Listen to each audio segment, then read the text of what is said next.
Swadika, hi everyone, welcome back to my channel. We are in Glasgow, Finnegans, near Clydeside.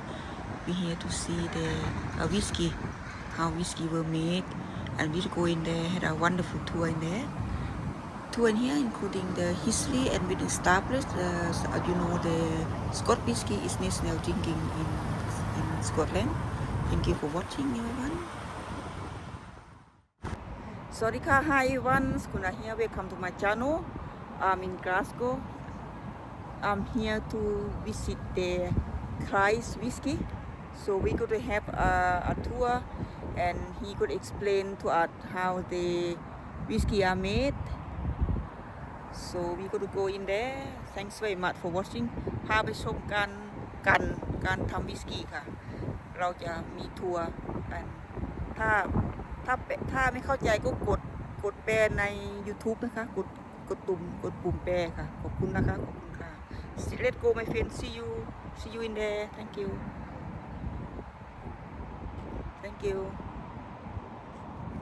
Okay. So, welcome to the Clydeside Distillery. If you just come on in, ladies, and take a little seat over here, just for those doors to close automatically. Okay. It's not real. Hello. Wonderful. Just give it a second, and they should close, and we will be good to go. There we go. So, welcome to the Clydeside Distillery. Like I say, my name is Andrew. I'll be looking after you for the next hour here. We're a very young distillery here at the Clydeside. We only opened in 2012, with our distilling starting in 2017, and our first bottle released in 2021. So very young in the grand scheme of things when it comes to whiskey making. However, we have a very, very, very rich history here, associated with the Clydeside and with Glasgow, Greater Glasgow as a whole. So I'll demonstrate by showing you some of the articles in this picture here. This is a Queen's dog. This photo was taken in about 1920, 1930, and this is where we find ourselves today. This is the pump house. Everything was getting taxed and recorded coming in and out of the dock here. It was also, this building was actioning a hydraulic pump that opened this bridge. So yeah, nothing was getting in and out with the approval of the people in this building. At this point, Glasgow was, crucial to the United Kingdom. We were the second biggest city, and we were responsible for building about 20% of the ships sailing the seas at this time. So Glasgow is very much founded on its shipping history, both the import and export market and shipbuilding. So very different now, as you might have seen coming in here. There's a big like UFO looking building, an armadillo looking building. So a lot of different infrastructure now, but very important to Glasgow, just in a different industry. This whole area was built by the Morrison family. John Morrison specifically. He was responsible for building the Queen's Dock and the pump house as we know today. Remember that name Morrison, it's going to pop up quite a bit throughout our tour here. Yeah, come on in.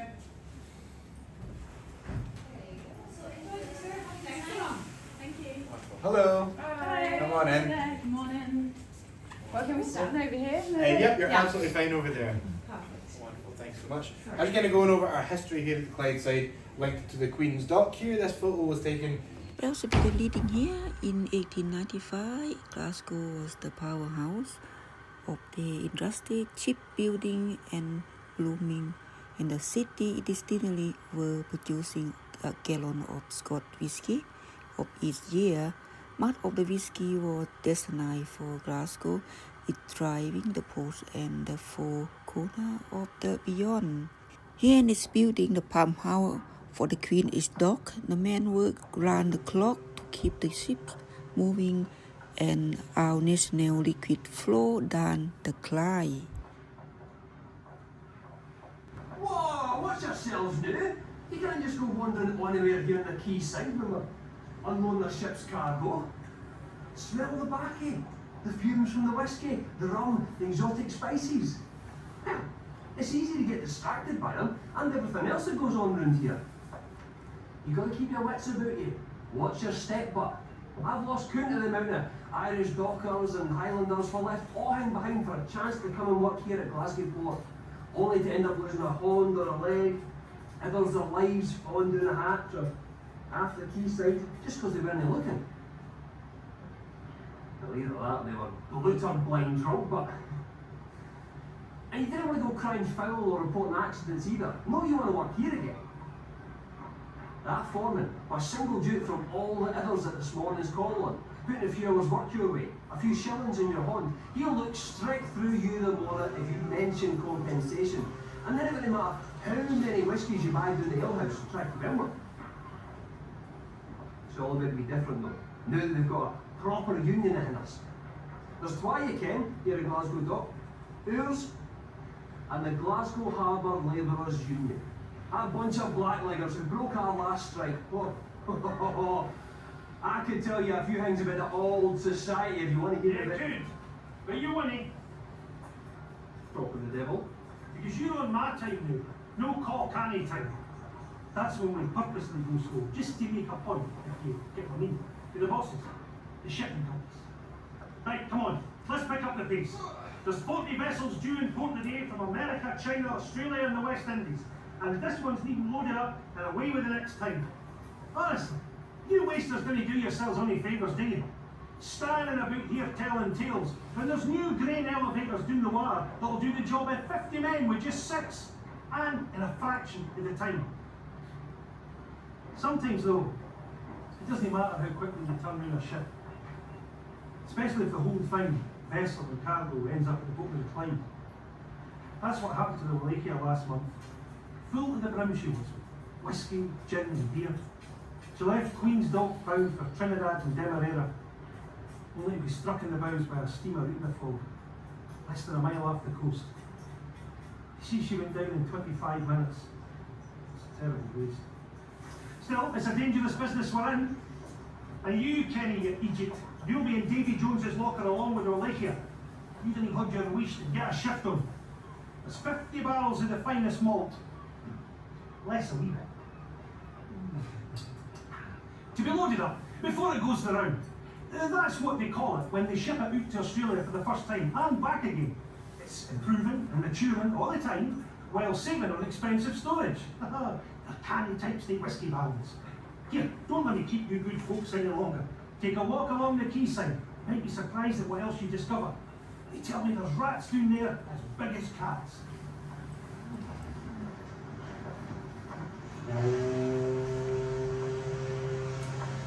Like I say, a bit of a quirky video, but as you'll see from the faces of the men in the picture under the stairs here that we're going to pass, they look pretty miserable, so the conditions wouldn't have been great. So it's not too far from the reality of the situation. I'm going to go upstairs now to our museum part of the tour. If you just like to follow me up. Would anybody prefer the elevator, or is everyone okay with the stairs? Okay, stairs, stairs, stairs, go, follow me.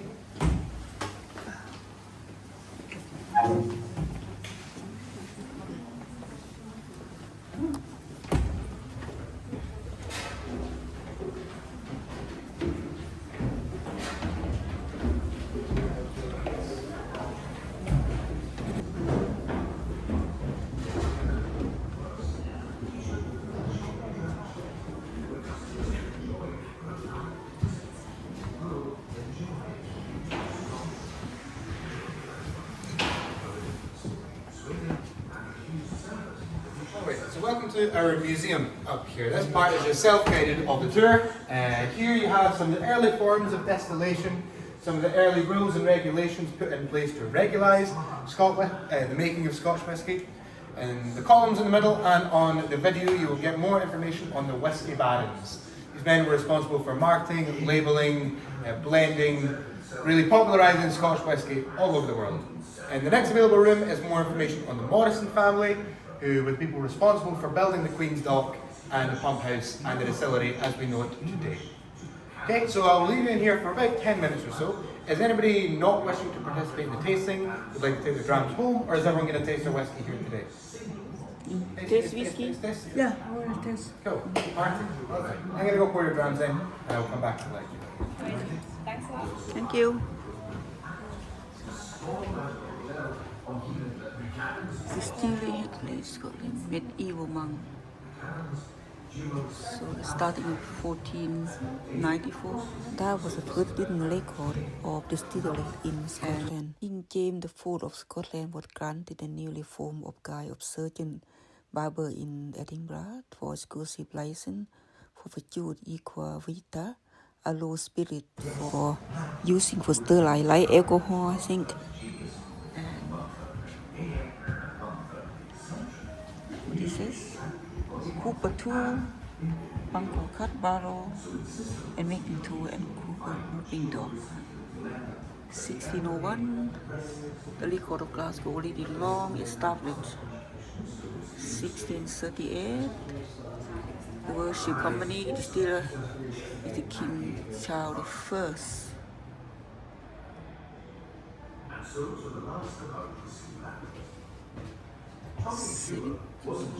70, Glasgow became the first licensed distillery and early indicated how central role city will play in the development of Scotland's national drink. 1823, exercise established with the duty of whiskey producing while increasing the penalty for legal activity. And 1853, this is the copper pot for keep the whiskey in there. Still the whiskey and size and shape still affect the flavor and character of the spirit. So history go on. 1865, the Briny Act, the whiskey making what a Glasgow grocery brand and had been doing for years. So legal now sold in grocery. 1900. Last than light whiskey bottle, making the grocery brand international famous. Today, at around 53 bottles of Scotch whisky are exported to worldwide and second of the day. Let's go. This is the 1787. Legal distillery come of old age. Glasgow may had more than its fair share licensed distillery until the 19th century, but it's still the hotbed of smuggling. Reports Caesar and Bloody Bottle were hardly supplied any harder whiskey were consumed in Scotland at the time of produced legal and without taxation. ก็ต้มเราบ่มีภาษีทั้งต้มทั้งหลักทั้งเพราะว่ามันภาษีเขาบ่อยากเสียภาษีน่ะต้มน้ำหลักเอาน้ำ ต้องเสียภาษี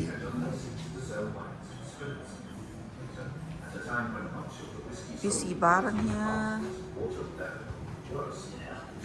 Lieutenant Arrival Thomas, the commission in the world first moving picture, the commercial for drink brand. Yeah, having a good time. Yeah, Diva whiskey, Scotch whisky. Hooray! For distillery in Glasgow. Okay. The Dunder Hill Distillery Glasgow was outfitted by 1837 to 1918. Established in 1770, Dundas Hill and York Distillery were owned by John Harvey, one of the first licensed distillery in the whole Scotland, and the third global distillery was founded by William Menser in 1786. So, Thomas Harvey.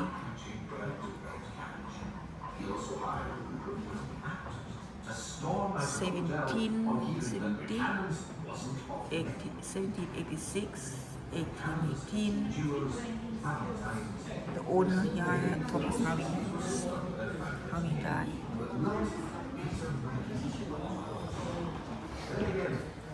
Welcome to Glasgow, the second city of England.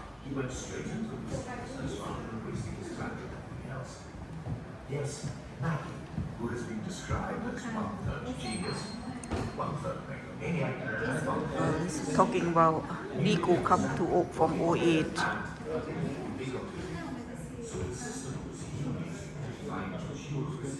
Start on 1823, the next exists at Alistair Distillery. Disappeared 501. Today it was one operation distillery of the city, just a handful in the lowland. The fact in Glasgow ensuring connecting a national space, however, important. Oh, Diva whiskey, talking about McKay, Glenroy. Jewel publicised the company's London office with the first in the United commissioned the world's first commercial drinks brand. But not all his advertising was as extravagant. Changing time.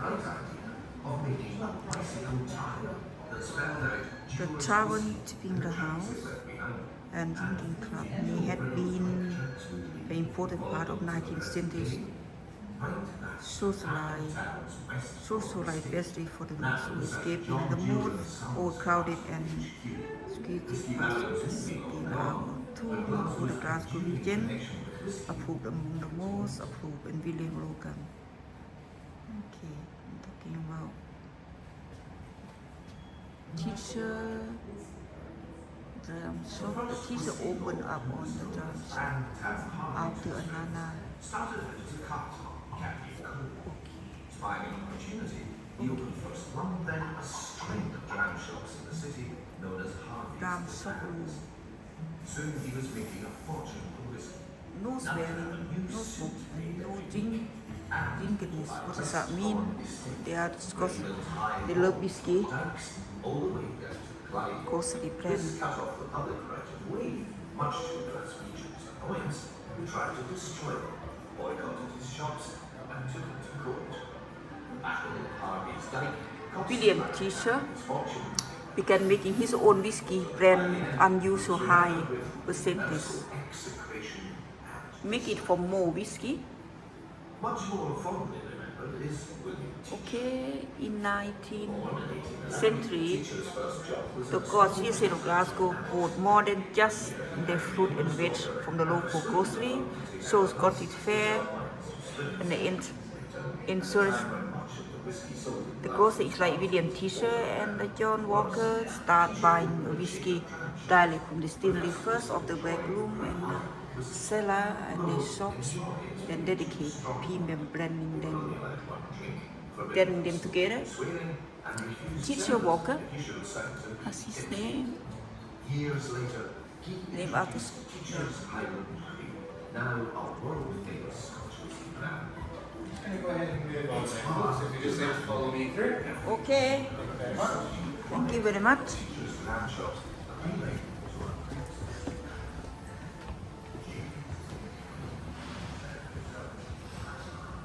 We miss it a bit. Come here.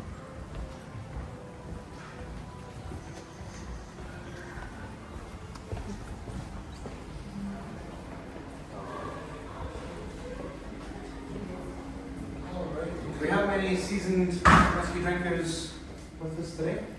My mom is. Yeah? Have you love it? Nice. Cool. Have you visited any distilleries before? Plenty, cool. Not this one. Nice. Well, welcome. First time. Feel free to take a seat there, ladies. Anybody else visited any distilleries at all? Yeah, whereabouts? Edinburgh. Cool. Decent? Maybe the name, a long time ago. Two prominent ones in Edinburgh, Beam and Holyrood. No, I can't remember. What about yourself, sir? In Ireland. In Ireland, cool. Nice. Well, yeah, very much similar to the ones that you will have visited before. Whiskey has a very kind of basic premise. Scotch whisky specifically falls under some very specific parameters, which are, they're made of three ingredients only, which is water, barley, and yeast. The first ingredient here, water, comes from the lovely Loch Catherine, which is located about 40 miles northwest of Glasgow. The Morrison family, who were also responsible for this building and the stock, also responsible for putting the infrastructure in place, getting the water down from Loch Catherine to Glasgow. So that is still Glasgow's main tap water supply. So we still have a lot to thank that family for today. I'm very proud of our tap water here in Glasgow. It's delicious.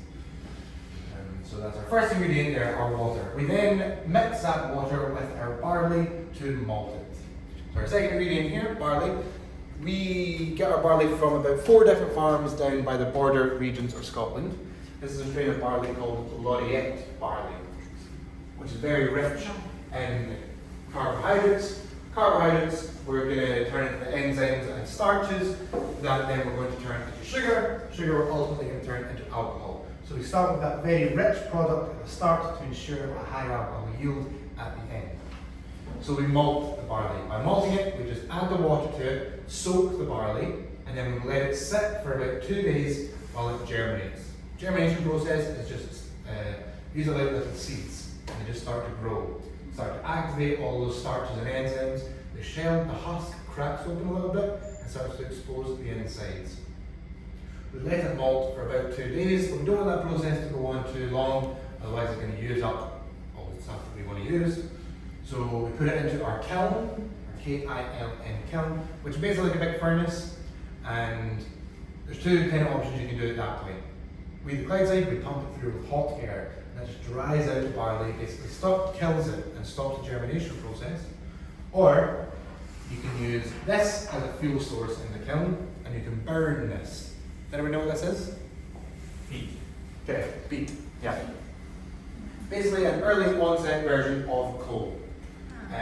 Coal, obviously taking a couple million years to form, and peat taking just a couple hundred. It's found in the ground, surface level, but it's very rich in nutrients. It's just kind of decomposed biomass, plant matter that's just been decomposing in the ground. So yeah, very rich in moisture and a very distinct smoky flavour when it's burnt. So all that smoke rises, holds on to the barley, and that smoky flavour lasts all the way through the process. We don't do that in the Clydeside, not yet anyway, but that's a secret. So yeah, we just use hot air for the moment. So we don't have any peated whiskies yet. Then we need to mill our barley. Once we've dried it all out, we need to break it all up and expose the insides, get as much surface area as possible that we can extract all the sugar from during the mashing process. As we mill it, we get about 70% grits, 20% husk, and 10% flour, which is a byproduct whenever you're milling something. The husk is just like the shell of the barley, and the grits is all the goodness inside of it. Together, these compounds are known as our grist. So we've milled that malted barley into our grist. We then move on to the mashing process, where we mash that grist with water 3 times, incrementally increasing the temperature each time. And we do that with about 5,000 litres of water. We move all that liquid into our fermentation tanks. We add the 3rd ingredient of yeast. The yeast consumes all the sugar in that wort. That liquid is now known as our wort, the sweet liquid. And after 3 days, we're left with an ABV of around 8 to 9%, which is great. We finally have alcohol, however, that's nowhere near high enough for the whiskey that we want. So we need to reduce that volume and increase that concentration of alcohol.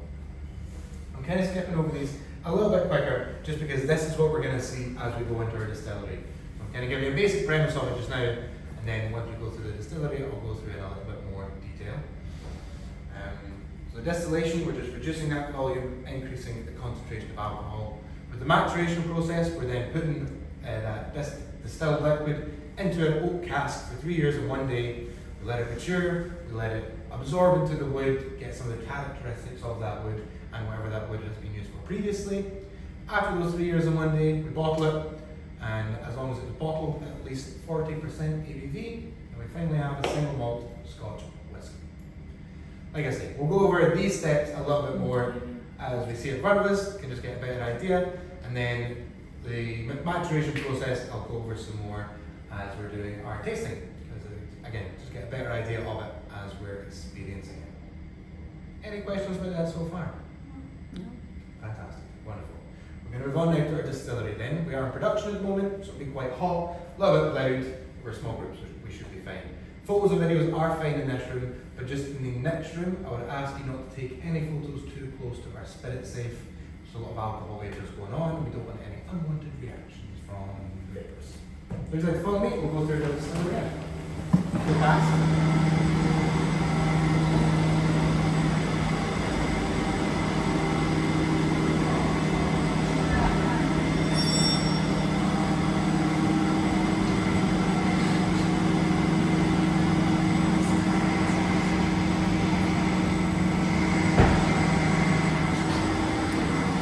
Right, so this is our mash tun. This is where the mashing process takes place. We've milled our barley, turned it into grist. We've moved that grist from our milling room next door on a conveyor belt and dropped it into our hopper up here. The hopper, as you can see, red and black, very reminiscent of the colours of the ships that would have been built at the Clydeside. And we fill it up with 1.5 tonnes of our grist. And then we wash it with 5,000 litres of water in 3 different stages. We wash it first at 67 degrees Celsius, we mash it for about an hour, it's drained, we move that into our wash bag. Fill it up with more water, about 77 or 88 degrees Celsius. No, sorry, this is 77 degrees Celsius. Second stage is 77 degrees. We mash it for a little bit longer, getting all that sugar that we possibly can. Drain that, and we put that into our same wash bag. With that third match, we're looking at about 88 degrees Celsius. However, we've pretty much extracted all the sugar at this point. The sugar yield from this mash is very low, so instead of moving that back into our wash bag, diluting what's in there, we hold it in these vats for the time being. So we have what is now known as our draft in here. That leftover grist we've extracted all the sugar from, we don't need any more, we can't use it, it's called our draft. A couple of things you can do at that point though. We can ship it off to our farms, feed our farm animals with it, like our cows, nice and happy here in Scotland. It's a very rich protein source. We can do that, or as we do here at the Clydeside, we ship it off to make biofuel. So with our leftover draft, each year we're heating and powering about 100 homes in Glasgow. Don't ask me how to do it, I don't know, that requires a bigger brain than mine. All I know is that we ship it off and that's what happens. So we drain our draft, ship it off, make biofuel, put another 1.5 tonnes of grist into here, and instead of starting the mash with fresh water, we use that third load of water from our previous mash, which already has some residual sugars in it, maintaining that high sugar level so that we have a higher alcohol yield down the line. So again, as little dilution as possible. So we're already starting with some sugar in there, and we repeat the process. We mash it 3 times, 5,000 litres of water, it's all drained, put it into our wash bags, the third one held in here, drained, and we repeat. Repeat that about 5 or 6 times in a day. So after we have our wort now, that liquid is now known as our wort. So it's just a very sweet, sugary, almost porridgey type liquid. And again, very rich in sugar. So we move that onto our wash bags, so if you just follow me down. These are our lovely 7,500 litre wash bags. This is where the third and final ingredient of yeast is added. So the yeast is obviously an active ingredient. It starts to consume, convert that sugar into alcohol. So we let it ferment for about 3 days. In that time, the liquid gets a bit of a bump, a bit of fruitiness to it. And we're then left with about 8 to 9% ABV after those 3 days. So we finally have alcohol, we're still nowhere near high enough for what we need. The yeast kind of starts to die off, but it's consumed all those sugars. So like I was saying, we need to reduce that volume and increase that concentration of alcohol via the process of distillation. What we have in here at this point is basically beer. It is also very much a laxative, so would not recommend drinking. Not very pleasant. It's known as our wash. So that wash at 8 to 9% ABV, we move that onto our still mix. You follow me through?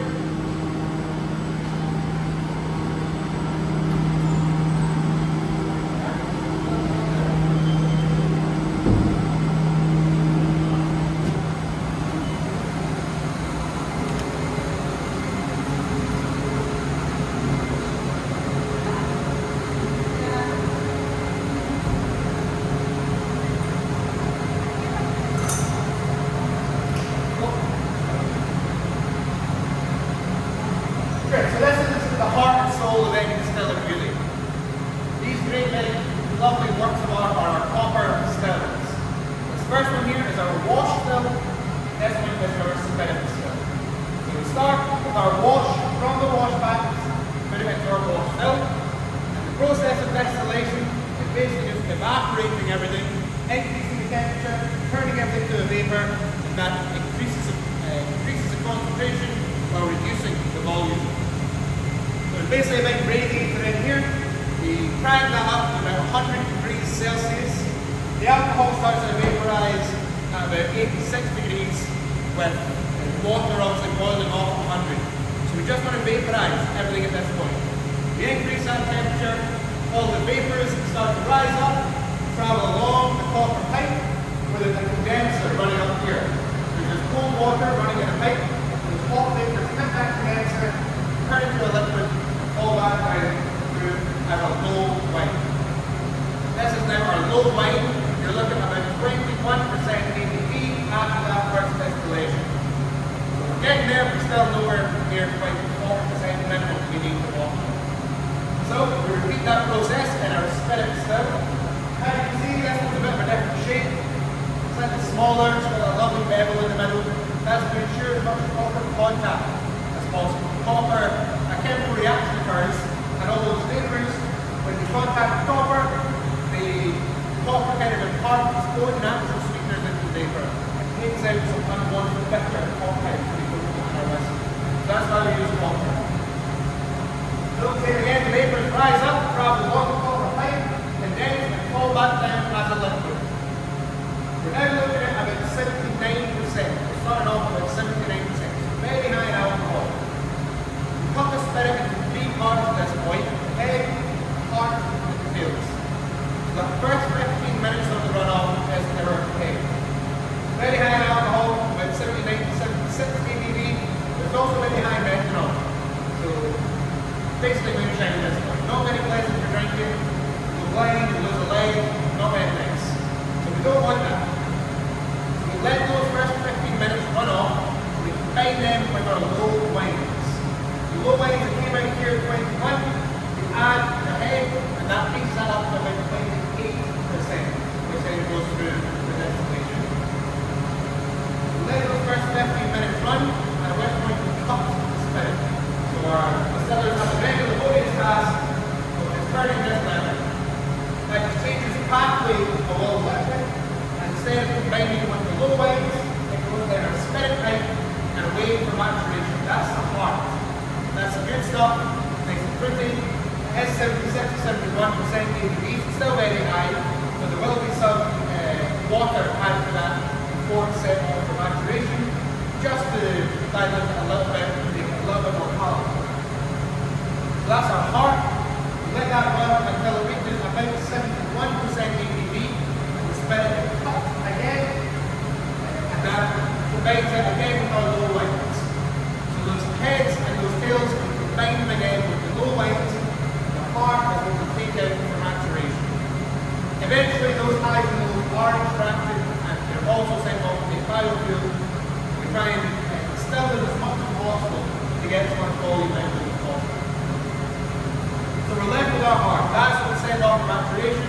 We have about 850 litres of that. Compared to our 5,000 litres, we start with the wash back, slowly reduce that volume, and increase that concentration.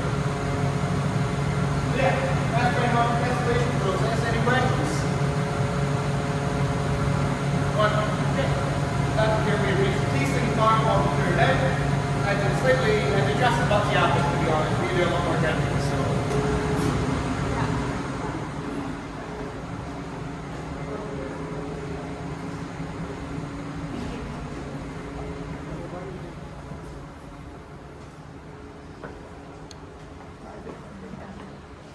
Are we going back there? Yep, sorry, just straight on in there, please.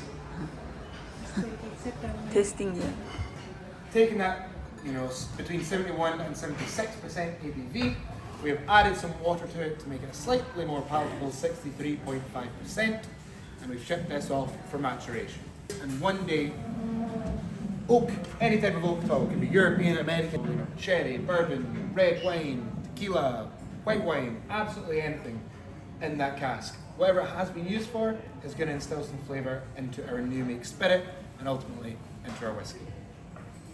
3 years is the minimum amount of time that a single malt can be matured for. We put that 1 day in place there just so there's absolutely no confusion. You know, if you forget to timestamp it and you're matured yet, but we haven't matured it and yet, we'll see what kind of flavours you're getting when you're tasting. So, feel free to pick up that first one we have just now. Don't take a sip quite yet. Give it a swirl. Yeah, pick it up. Barrels maturation, so do you get any of that kind of fruitiness? Yeah? Okay, I won't keep you waiting any longer. Our toast here in Scotland is Salanjavala, which means to good health in Gaelic. So, Salanjavala. Sit.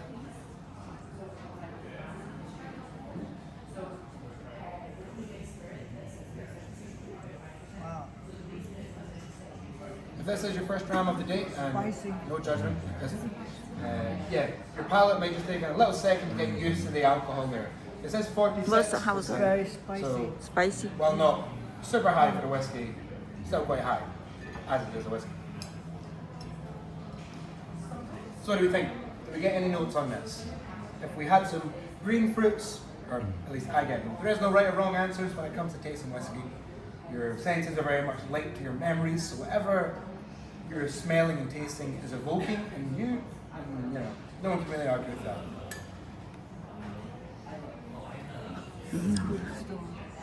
Need some water. What do we think? Do we get any kind of fruity notes? No, not chicken. Grapes, okay? Sure. If it's ultimately just tasting like whiskey, then that's great, because that's all it is. It is. We haven't added any, you know, apple notes or grape notes, or haven't actually added anything. Literally just barley, water, and yeast that's been matured. So it's all kind of an illusion, really. Whatever you're tasting, as long as you're enjoying it, that is the main thing. So this one has been matured in an ex-bourbon cask. Bourbon has been made in Kentucky. It doesn't have to be Kentucky, but we do get ours from Kentucky, which means it's made from American white oak.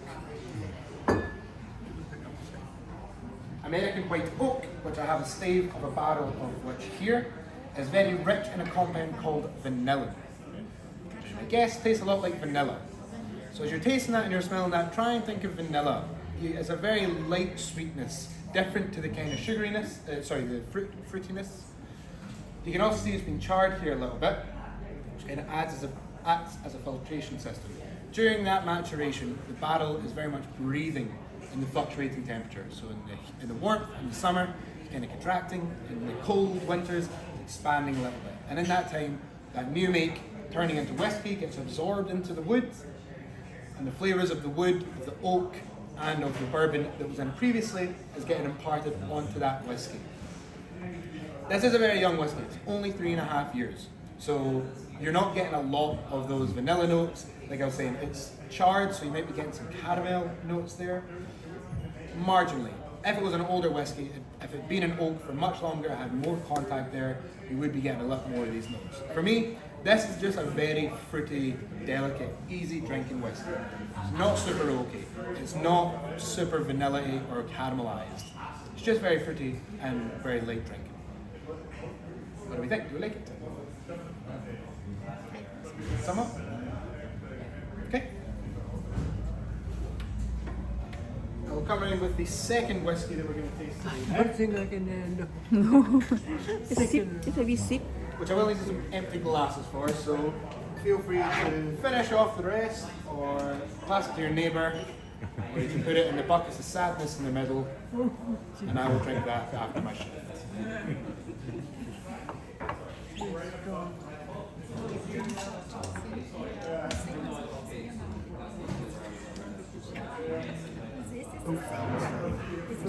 Just smell. It's very nice.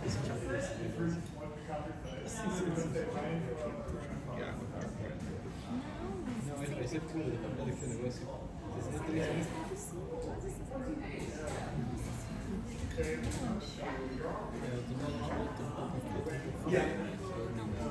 All the colour you're seeing in this whiskey is totally imparted from the wood. We've not added anything, we've not added any colouring, flavours, no chill filtering at all. All of what you're seeing, tasting, is all due to the wood. So you can see from this one already, much darker.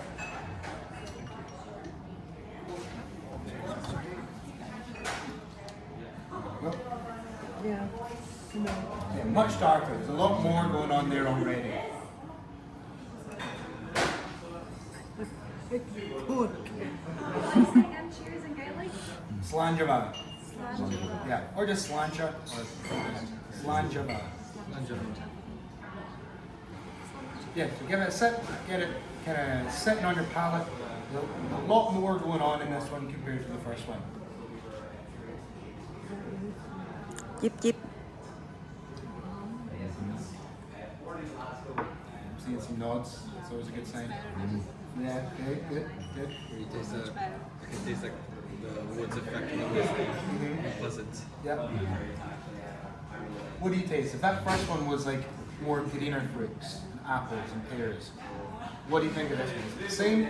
Different? Different? Honey? Yeah.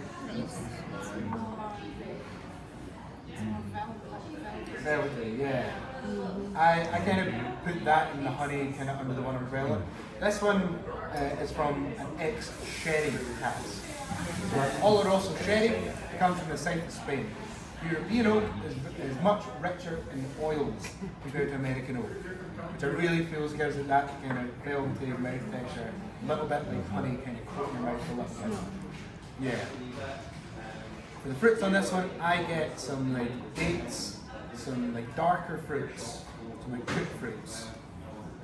There's definitely like a spice note there coming from the sherry, kind of some crispy notes, some cinnamon, some cloves. It's nice and warm. Like, you can imagine drinking this in the evening after dinner. Ginger, yeah, absolutely. Yeah, so you can see the difference there. That's all purely from the cask. No additives, no nothing. Both 46%.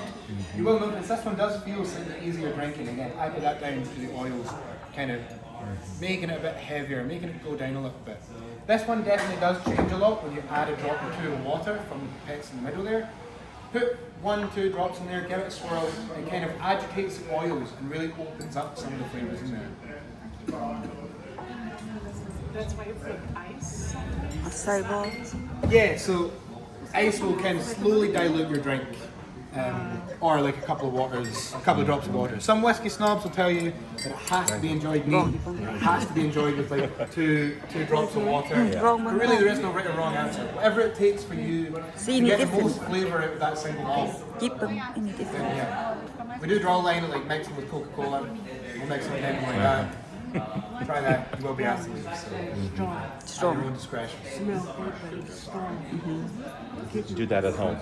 Yeah. Don't put Yeah, it in yeah, yeah. In private. Don't let anybody see that. Yeah. This one, Strong. What do we think of this one? Yes, no, Yeah. no. Yeah. Nice. I could taste the Yeah. sherry. Yeah. No, too strong. It's good. it smells so good, but Yeah, so there's definitely more going on in this one. The sherry is a lot more potent than the bourbon casks. And the European oak compared to the American oak, which is a lot different. And that's 3 years old. They're both 3.5 years old. Is that the average you have for the whiskey? Quite young. Yeah, so they're definitely young whiskies, as are pretty much all the ones we have here, just because we started distilling in 2017, because we're very young. So, you know, we haven't even reached the 10-year mark for any of our whiskies. These ones, like I said, are 3.5 years, and unfortunately, we don't actually sell either of these at our distillery. These are purely for educational purposes on the tasting, so you can kind of get a good idea of the difference a cask can make. This third one, and I'll kind of go over a little bit more of the ages that we have available to us in a moment. This is our Stop Cross. This is our flagship whiskey here at the Clydeside. The red and black label, as you can see, very reminiscent of the ships that would have been built here, really tying it back in to Glasgow and the Clydeside. So yeah, let me come around with this one. Again, I'll need some empty glasses, please. Here we are. I'll give you this one here. There we go.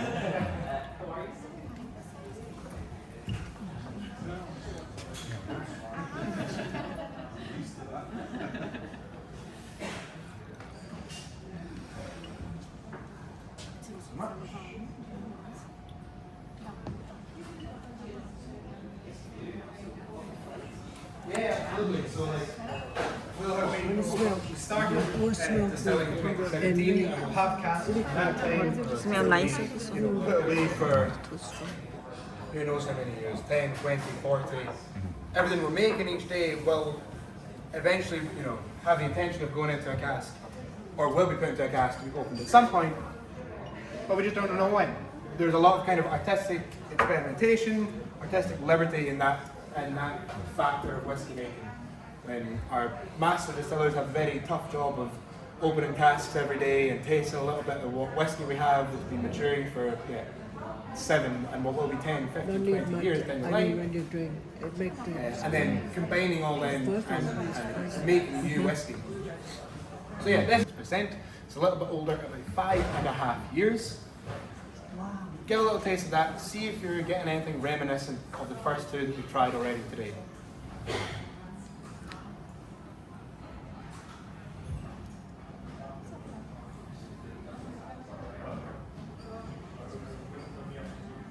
Oh, this is strong. Strong. Smell good. Smell. What do you smell? What kind of notes are you getting on that one? It smells like a little smoke and A little smoke, okay. We haven't done anything to give this whiskey a particularly smoky characteristic. We're in the lowlands, so like naturally we don't get much of a smoky aroma. However, if that's kind of what you're getting on it, it may just be like the kind of heat from the whiskey that you're experiencing. So yeah, like I said, this is our stock cross. What we've done with this one here is we've taken 90% of an ex-bourbon cask, 10% of an ex-sherry cask, and combined them in this bottle here. So as you're tasting it, you're going to get a lot more of those kind of lighter fruity notes of the bourbon cask with a little bit of the sherry on the end there. You get a little bit of the spiciness, a little bit still of that mouthfeel. Yeah. The sherry is just very potent compared to the bourbon cask. Bourbon casks set us back because there's so many of them being made in Kentucky. There was a law put in place during the Great Depression in order to keep the workforce going and to keep people in jobs. Casks could only be used one time for maturation. After they were used in, they had to be discarded. So they started selling them off. Started selling to Scotland, started selling all around the world, so much so that Scotland has about 4-to-1 ratio of American barrels, bourbon barrels, to people. Which just shows how much they're maturing. And yeah, they set us back about 100 to 150 pounds. Compare that to a sherry cask, which nobody's really drinking sherry anymore. Very much kind of gone out of style. One of these casks will put us back anywhere between like 1,500 and 2,000 pounds. So it's a considerable difference. So much so that like the sherry makers, there's more value in the casks, in selling the casks, than there is in the sherry. So they're making sherry on bulk, they're seasoning the casks, and then they're either just discarding the sherry or like turning it into vinegar or something else. Just 'cause, I'm sorry? You can use it as many times as you want. After you use it once, its potency of what's been in it previously will diminish. But then it has, you know, new flavors in it from the whiskey. Eventually, yeah, it does kind of plateau a little bit. You're not getting as much of the oakiness there. So you can basically strip the inside, which just removes the char from the inside, re-char it, and refill it. So although you won't be getting just as much as, say, like the sherry that's put in it 2 or 3 uses before, you're getting a new kind of caramelized filter inside. Set it back and re-sherry and set it back. Then you get a mixture. Perhaps, yeah. Yeah, I mean, like, again, there's so much experimentation there, and so much, like, it's unlimited the kind of variations you can get. So, yeah. Yeah, so what do we think of this one? Yeah. Yeah, it's delicate, and like, that ratio may sound uneven, but you still do, the sherry is still very potent, so you're still getting a lot of that note there. So, question for you now, would this be considered a blend, or is it still a single malt that you've taken these two casks and combined them? Single malt? You sure? So yeah, technically still a single malt. Because both of these are single new make spirit, a single and a single malt whiskey refers to a single distillery. So although both of these are a new make spirit, they've been aged 3 years in one day, they're bottled at 40%, they were matured in oak, doesn't matter how many combinations you make, so long as it's our single new make spirit. We combine, a red wine cask with a mezcal cask, finish it off in a rum cask. Doesn't matter, as long as it's still our new make spirit, still a single malt. Blend is when you start to introduce different distilleries. So you can buy casks and different distilleries new make, mature it however you want. You can also start introducing different grains at that point, which is why blends can sometimes get a bit of a bad rap. You can use corn or wheat or other cheaper grains as opposed to barley. So like to produce more volume and bigger bulk, which kind of sacrifices on flavour. But there's still some combinations of flavours that can't really be achieved with blending. So there's still some unique and very nice blends out there. But to me, the real artistry is in nailing a single malt. A single malt is such a signature of one distillery, a group of people and a vision of those people. And each distillery is different, each region is different. The regions, there's 6 of them in Scotland. The lowlands is very much kind of known for like lighter, fruitier whiskies. But you go out to the Isles, to Campbelltown, to Islay, they use a lot of peat, and so they're kind of very smoky. They're out by the sea, so those sea conditions, that sea air also really impacts their whiskey to get a real saltiness and brininess. So although we're a small country, we have a big range of flavours of whiskey purely based on where the distillery is located. Like I said, we're a very young distillery. We only released this bottle in 2021. However, it's steeped in hundreds of years of history in Glasgow. We're the only single malt distillery in Glasgow city centre for the last 100 years. So we're very much at the start of our own legacy, but continuing the legacy that you read about through there of hundreds of people, hundreds of roasters, hundreds of distilleries were in the city centre of Glasgow and were integral to Glasgow. And yeah, we're very proud of the fact that we're in Glasgow, and we try and honour that as much as we can in our whiskey. And to me, I think it really shows. But yeah, we're coming now to the end of our tour. If you did like this one, which was kind of more like the first one, or sorry, the third one that you tried here, the Stop Cross. If you did like the second one a little bit more, we have our Napier here, which is 6.5 years old, and that's finished in 100% sherry cask. So a lot more of that sherry body that was in that first one. The Napier is absolutely delicious. You do get a 10% discount for joining us on the tour today if you'd like to have a look at them downstairs. We have a couple more. Like I say, we're very young, however, we're now starting to expand our portfolio of bottles that we're releasing. We have our HMS Glasgow, which is a 7-year ex-bourbon cask, matured, finished in a Guyanese rum cask. So you get a lot of kind of tropical notes on that one. It's really nice and sweet. We have our Velvet Odyssey, which is in collaboration with a very famous Scottish artist called Jim Lambie, very famous Glaswegian artist called Jim Lambie. It's an absolutely stunning bottle. You'll see downstairs all the multicolour paisley patterns. That one is also about a 7-year bourbon maturation, finished in a PX sherry cask. So similar to this one, however, a much smoother profile.